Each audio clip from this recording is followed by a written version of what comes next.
My eyes darted frantically around the empty passenger seat. The once reassuring hum of the car engine, now a sinister undertone to the growing sense of dread. The road stretched endlessly ahead, shrouded in darkness, illuminated only by the weak glow of my headlights. Moments ago, there had been a woman sitting beside me, a hitchhiker I had picked up on this desolate stretch of highway.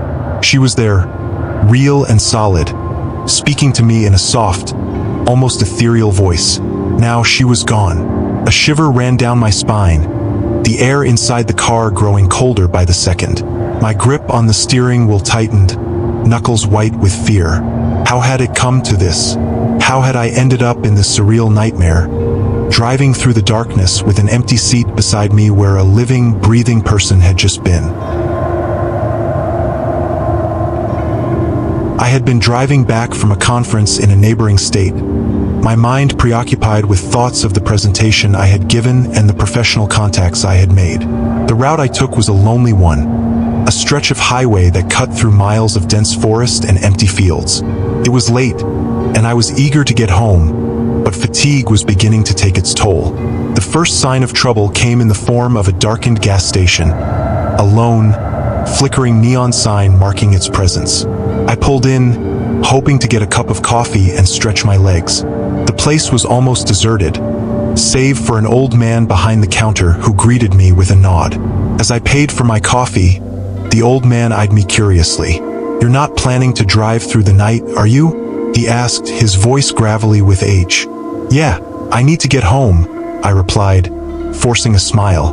"Why do you ask?" He shook his head slowly. "People around here say it's not safe driving this road alone at night. Strange things happen. You be careful now." I laughed it off, attributing his words to local superstition. With a wave, I left the gas station and continued on my way, the old man's warning quickly forgotten. An hour later, the road seemed to stretch on endlessly, a ribbon of asphalt cutting through the impenetrable darkness.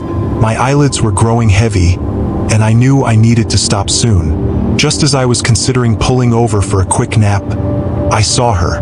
She stood by the side of the road, her thumb extended in the universal gesture of a hitchhiker. The headlights revealed a young woman in her 20s, wearing a white dress that seemed almost luminescent in the dark. Her hair was long and dark, falling in waves around her shoulders. There was something otherworldly about her, a beauty that seemed out of place in the mundane world. Instinctively, I slowed down and pulled over. She approached the car with a hesitant smile, and I rolled down the window. "Need a ride?" I asked, trying to sound casual despite the unease gnawing at my gut. "Yes, please," she replied, her voice soft and melodic. "I'm trying to get to the next town. Thank you for stopping." She climbed into the passenger seat, and I resumed driving. For a while, we drove in silence, the only sound the steady hum of the engine. I stole glances at her, noting the pallor of her skin and the way her eyes seemed to reflect the light in an almost unnatural way. "What's your name?" I asked, hoping to break the eerie silence. "Emily," she said, turning to face me. Her gaze was intense, almost piercing. "Thank you for picking me up. Not many people would." "No problem, Emily. My name's Jack," I replied, forcing a smile. "So where exactly are you headed?" She hesitated, as if unsure how to answer. "Just the next town," she said finally. "I have family there." As we drove, Emily began to open up, sharing snippets of her life. She spoke of a tragic past, of losing her parents in a car accident on this very road. Her voice carried a sadness that seemed to seep into the air, making the already cold night feel even more frigid. I felt a growing sense of sympathy for her, mixed with an inexplicable fear. Something about her story didn't add up, but I couldn't quite put my finger on it. I glanced at the clock on the dashboard. It was almost midnight. Suddenly, Emily's demeanor changed. She looked at me with an urgency that sent a chill down my spine. "Jack, promise me you'll drive carefully," she said, her voice trembling. "This road, it's dangerous." I nodded, confused by her sudden intensity. "Of course, Emily, I'll be careful." She smiled, but it was a sad, resigned smile. Then, without warning, she was gone. One moment she was there, and the next, the seat was empty. The car swerved as I jerked the wheel in shock, barely managing to regain control. I pulled over to the side of the road, my heart pounding in my chest. There was no sign of Emily anywhere. It was as if she had evaporated into thin air. Panic set in, and I fumbled for my phone, dialing the local police. 911, what's your emergency? The operator's voice was calm, a stark contrast to my frantic state. I picked up a hitchhiker, and she just vanished from my car. I blurted out, my words tumbling over each other.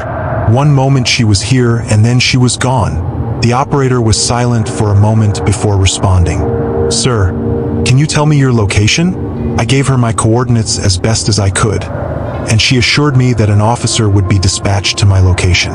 As I waited, the reality of what had happened began to sink in. Emily was gone, and I was left with no evidence of her ever being there. The police arrived within 20 minutes. The officer, a middle-aged man with a stern expression, took my statement but seemed skeptical. You're not the first person to report something like this, he said, his tone suggesting he had heard it all before. We've had numerous reports of a vanishing hitchhiker on this road.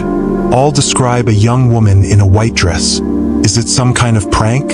I asked, bewildered. The officer shook his head. I wish it were. The stories go back decades. Some say it's the spirit of a girl who died in a car accident around here. Others think it's something more sinister. The officer advised me to continue on my way and try to get some rest, but sleep was the furthest thing from my mind. I drove to the nearest motel, checked in, and spent the night researching the vanishing hitchhiker phenomenon. What I found sent chills down my spine. There were countless stories, all eerily similar to mine.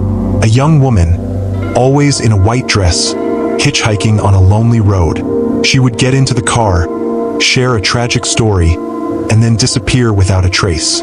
In some versions of the story, she left behind a single object, a locket, a scarf, or a photograph. But in my case, she had left nothing. It's been months since that night, and I still think about Emily often. The experience changed me, leaving me with a deeper understanding of the thin veil that separates our world from the next. I continue to drive, always on the lookout for those who might need help, always remembering the night I encountered the vanishing hitchhiker.